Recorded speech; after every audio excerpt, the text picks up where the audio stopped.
میرے اسلامی بھائیوں اور بہنوں، اس ویڈیو میں آپ کے ساتھ کنڈوں کی نیاز کا موضوع شیئر کروں گی، تو اس ویڈیو کا انت تک ضرور دیکھیے گا۔ بسم اللہ الرحمن الرحیم۔ السلام علیکم ورحمۃ اللہ وبرکاتہ۔ Welcome to Islamic seeds channel. امید ہے کہ آپ اللہ پاک کے فضل و کرم کے ساتھ نہایت خیر و عافیت کے ساتھ ہوں گے۔ پیارے اسلامی بھائیوں اور بہنوں، کسی شہر میں ایک لکڑہارا نہایت مفلس اور نادار رہتا تھا۔ وہ ہر روز جنگل سے لکڑیاں کاٹ کر لاتا اور فروخت کر کے بامشکل اپنا اور اپنے بچوں کا پیٹ پالتا تھا۔ افلاس سے تنگ آ کر ایک روز اس نے اپنی بیوی سے کہا کہ برائے روزگار باہر جاتا ہوں، عجب نہیں کہ پروردگار رحم فرمائے اور ہماری مصیبت دور ہو۔ یہ کہہ کر لکڑہارا معاش کی تلاش میں دوسرے شہر گیا، لیکن بدقسمتی سے وہاں بھی تقدیر نے ساتھ نہ دیا۔ ہر وقت دل میں سوچتا کہ کچھ پیسے ہو جائیں تو اپنے شہر جاؤں اور اپنے بچوں کی خبر لوں، لیکن کچھ نہ ہو سکا۔ اسی فکر میں 12 سال بیت گئے، اور اس عرصے میں نہ تو اس نے اپنے بچوں کو کچھ بھیجا اور نہ ہی ان کی خبر لی۔ لکڑہارے کی بیوی اپنے خاوند کے چلے جانے کے بعد کچھ دنوں تک اسی فکر میں رہی کہ میرا خاوند کچھ خرچ بھیجے گا، لیکن جب اس نے عرصہ اس کی خبر نہ لی اور اس بیچاری پر فاقے گزرنے لگے تو لاچار ہو کر اس نے وزیر کے محل میں جاروب کشی کی نوکری کر لی اور اپنا اور اپنے بچوں کا پیٹ پالنے لگی۔ ایک روز لکڑہاری نے خواب میں دیکھا کہ میں وزیر کے محل میں جھاڑو دے رہی ہوں کہ یکا یک مولا آقا دو جہاں جناب حضرت امام جعفر صادق علیہ السلام اپنے اصحاب کے صحن خانہ وزیر میں تشریف لائے ہیں۔ آپ علیہ السلام نے اپنے اصحاب کی طرف متوجہ ہو کر فرمایا، آج کیا تاریخ ہے اور کون سا مہینہ ہے؟ صحابہ نے عرض کیا، یا مولا، آج شب 22 رجب المرجب ہے۔ تب حضرت امام جعفر صادق علیہ السلام نے ارشاد فرمایا کہ کوئی شخص کیسی ہی مشکل میں مبتلا ہو یا کسی ایسی حاجت نے پریشان کر رکھا ہو، حسب دستور سوا سیر میدے کی پوریاں پکا کر 2 کنڈوں میں رکھ کر ہمارے نام کی نیاز 22 رجب بوقت صبح کی نماز سے فارغ ہو کر دلوائے اور اللہ سبحانہ وتعالیٰ کی بارگاہ میں ہمارے واسطے سے حاجت طلب کرے۔ جس وقت خواب میں لکڑہاری نے حضرت امام جعفر صادق علیہ السلام کا یہ کلام سنا، اسی وقت سچے دل سے نیاز کرنے کی نیت کی اور 22 رجب کی صبح نماز سے فارغ ہو کر اس نیاز کو موافق حکم جناب امام علیہ السلام پورا کیا۔ اب ذرا لکڑہاری کے شوہر کا حال سنیے۔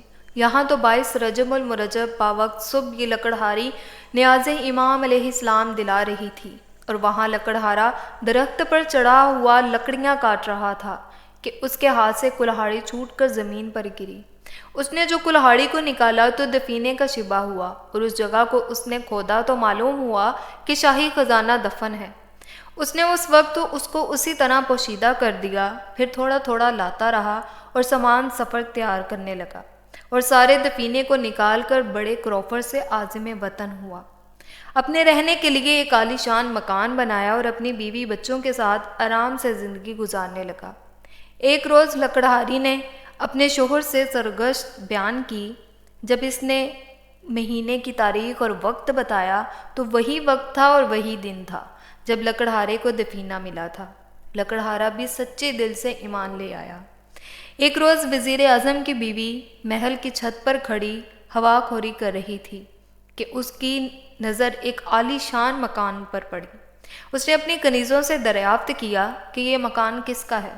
کنیزوں نے بتایا، اس لکڑہارے کا ہے جس کی بیوی یہاں جاروب کشی پر ملازم تھی۔ یہ سن کر وزیر اعظم کی بیوی نے لکڑہارے کی بیوی کو بلایا اور مفصل حالات دریافت کیے۔ اس نے تمام حالات بیان کیے، مگر وزیر اعظم کی بیوی کو یقین نہ آیا، بلکہ دل میں یہ خیال آیا کہ اس کے شوہر نے رہزنی کی ہے جس کی بدولت مالدار ہوا ہے۔ وزیر کی بیگم کا یہ خیال فاسد دل میں لانا ہی تھا کہ اسی وقت وزیر اعظم پر مصیبت آئی کہ وزراء میں ایک وزیر اس کا دشمن تھا۔ اس نے موقع پا کر بادشاہ سے چغلی کی کہ اس نے غبن کیا ہے، حضور عالی جناب اسے طلب فرمائیں۔ بادشاہ نے اسی وقت وزیر اعظم کو بلا کر حساب طلب کیا۔ وزیر اعظم صحیح حساب نہ دے سکا، چنانچہ بادشاہ نے غضبناک ہو گیا۔ وزیر اعظم کا سارا مال اسباب ضبط کر لیا گیا اور اس کو اور اس کی بیوی کو نکال باہر کیا۔ وہ دونوں بھوکے پیاسے چلے جا رہے تھے کہ تربوز کا کھیت نظر آیا۔ وزیر اعظم نے اپنی بیگم سے 2 درہم لے کر جو اتفاق سے اس کے پاس رہ گئے تھے اس کا تربوز خرید کر رومال میں باندھ لیا کہ کسی جگہ اطمینان سے بیٹھ کر کھائیں گے۔ اتفاق سے جس دن وزیر اعظم پر عتاب آیا تھا اسی دن شہزادہ بھی شکار کو گیا تھا اور رات تک واپس نہ آیا تھا۔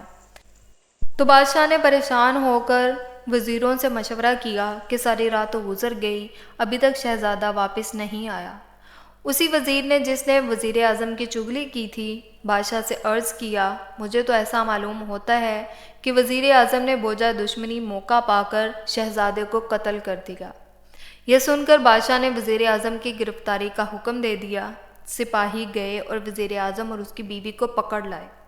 اسی وقت وزیر اعظم نے تربوز کو نہیں کھایا تھا بلکہ اسی طرح رومال میں بندھا ہوا تھا، اسی حالت میں گرفتار ہو گیا۔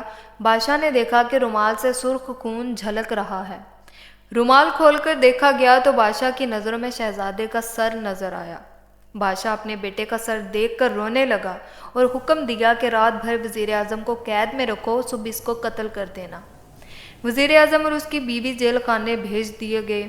وزیر اعظم نے اپنی بیوی سے دریافت کیا کہ یہ بات ابھی تک معلوم نہ ہو سکی کہ ہم پر یہ ناگہانی مصیبت کیسے آئی، کون سا گناہ ہم سے ایسا سرزد ہوا ہے جس کی سزا بھگت رہے ہیں۔ اس پر وزیر اعظم کی بیگم نے لکڑہارے کا قصہ سنایا اور کہا کہ مجھے اس نیاز کا اور حکم امام جعفر صادق علیہ السلام کا یقین نہ آیا۔ وزیر اعظم نے اپنی بیوی سے کہا، اس سے بڑھ کر اور کیا خطا ہوگی کہ تو نے امام جعفر صادق علیہ السلام کو جھٹلایا۔ توبہ کر، امام کا فرمانا درست ہے۔ الغرض دونوں رات بھر گریہ وزاری کے ساتھ اپنے گناہوں کی معافی مانگتے رہے، سچے دل سے اس نیاز کی نیت بھی کی۔ اللہ تعالیٰ نے ان کی دعا قبول کر لی۔ صبح شہزادے نے شکار سے واپس آ کر بادشاہ کی قدم بوسی حاصل کی۔ بادشاہ نے شہزادے سے دریافت کیا، اے نور چشم، تم اتنے عرصے تک کہاں رہے ہو؟ عرض کیا کہ حضور، شکار نہ ملنے کی وجہ سے میں نے باغ میں قیام کیا۔ بادشاہ نے شہزادے کو محل کے اندر جانے کی اجازت دی اور وزیر اعظم اور اس کی بیوی کو طلب کیا اور رومال سر کو بھی طلب کیا جس میں برائے تربوز شہزادے کا سر نظر آیا تھا۔ اس رومال کو خود کھولا اور دیکھا کہ اس میں تربوز ہے۔ بادشاہ سخت متعجب ہوا اور وزیر اعظم سے دریافت کیا کہ یہ کیا معاملہ ہے۔